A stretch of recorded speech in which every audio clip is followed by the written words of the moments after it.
Ancient roots, enduring impact, the origins of blasphemy laws. From the dawn of organized religion, blasphemy laws have cast a long shadow. These laws, designed to protect the sacred from desecration, have roots in ancient societies. In ancient Rome, for instance, insulting the gods was a serious offense. It was seen as a direct threat to the social order, a transgression against the very fabric of their world.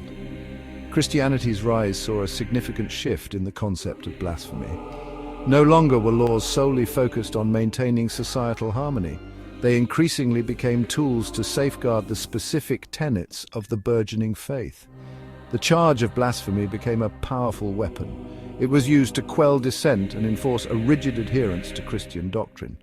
This shift reached its zenith in medieval Europe. Blasphemy, often conflated with heresy, could result in the harshest punishment, death. The Church, wielding immense power, sought to create a society unified under the banner of Christianity.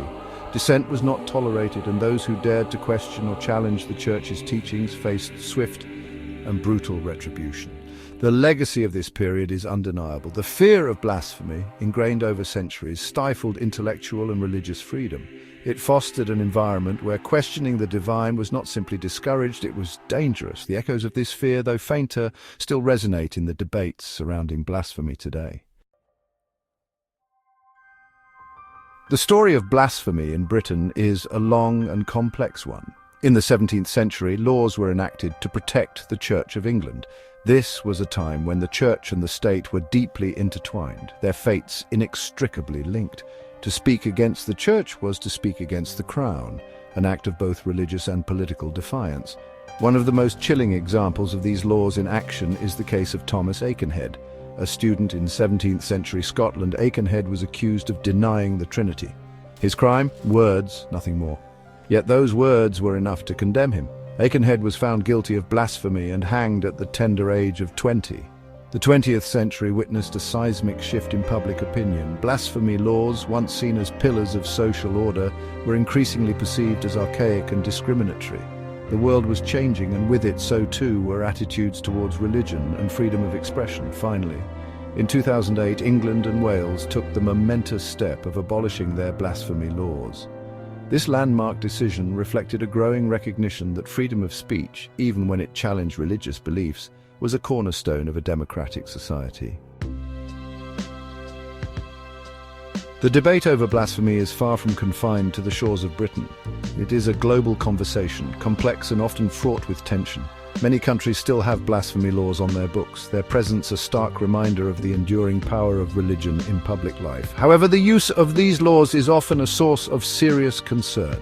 Human rights organizations have documented countless cases where blasphemy laws have been used to target minorities, silence dissent, and stifle free speech. These laws, intended to protect religious sensitivities, are often twisted into weapons of oppression.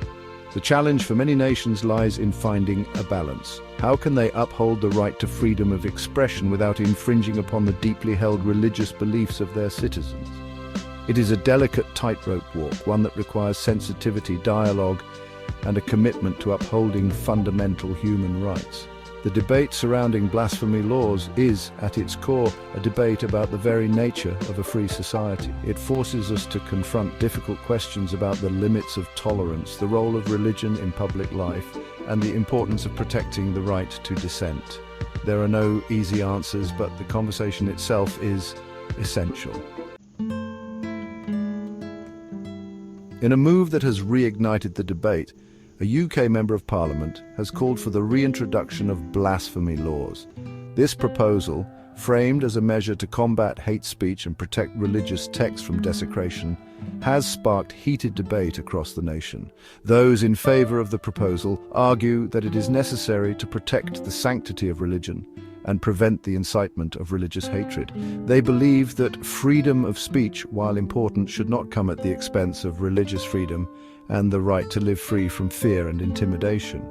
Opponents of the proposal argue that it would be a retrograde step, stifling free speech and paving the way for censorship. They fear that such laws could be used to silence legitimate criticism of religion and stifle debate on important social and political issues. The resurgence of this debate in the UK is a microcosm of a much larger global conversation. As the world becomes increasingly interconnected, the challenge of navigating different belief systems and finding ways to coexist peacefully becomes ever more pressing. The future of blasphemy laws, both in the UK and beyond, remains uncertain. However, one thing is clear.